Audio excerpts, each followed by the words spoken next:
Lingering showers will clear out in time for the start of the weekend.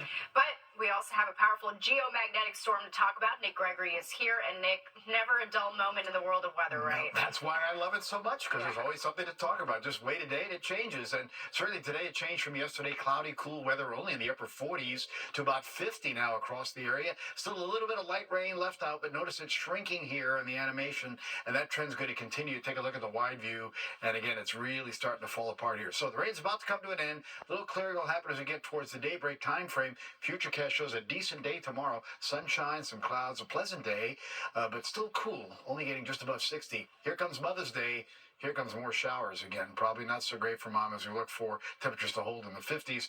Low to mid 40s tonight. Most areas tomorrow about 60, 62, with again decent amount of sunshine. Let's talk about that geomagnetic storm, though. A solar flare coming towards us tonight. Pretty strong. In fact, this is the strongest one in about 20 years. The result is, again, when it hits in towards the Earth's atmosphere and collides with the oxygen and nitrogen in the atmosphere, that's how you get these little colors, what we call the aurora borealis or the northern lights.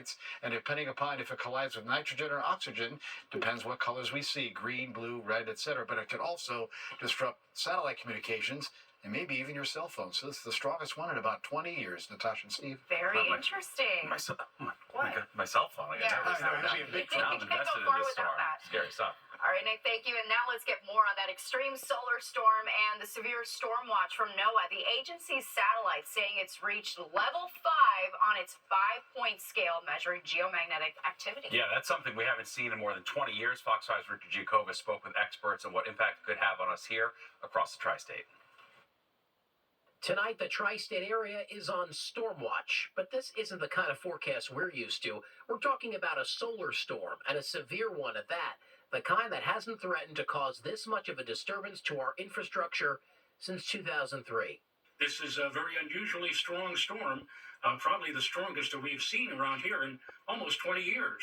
The National Oceanic and Atmospheric Administration, or NOAA, is warning about an extreme solar storm expected to hit Earth tonight, a geomagnetic storm that Joe Rayo from the Hayden Planetarium says could trigger disruptions to the power grid, along with radio and satellite communications. This particular geomagnetic storm certainly is robust enough and has the potency to possibly knock out some breakers and cause power outages. The storm was given a severe G5 rating, anticipating solar flares and sunspot clusters.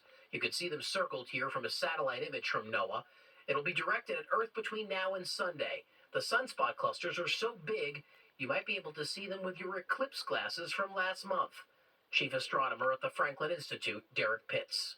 Every 11 years, we see this kind of possibility of geomagnetic activity. According to NOAA, the last time a storm of this magnitude hit Earth was back in October of 2003, where there were power outages in Sweden and damaged transformers as far as South Africa. Could it happen here? Astronomers say it's unlikely, but it's still something that needs to be watched. In the meantime, the storm may make the northern lights visible as far south as Alabama. So will we see aurora borealis here in the tri-state? I'm going to leave that up to Nick Gregory, actually. Take it away, Nick. Richard Giacobbe, Fox 5 News. That's right. Leave it up to Nick. Well, Nick's going to have more in the Maine weather for updates anytime. You can download our free Fox 5 New York weather app. All right, this just in, illegal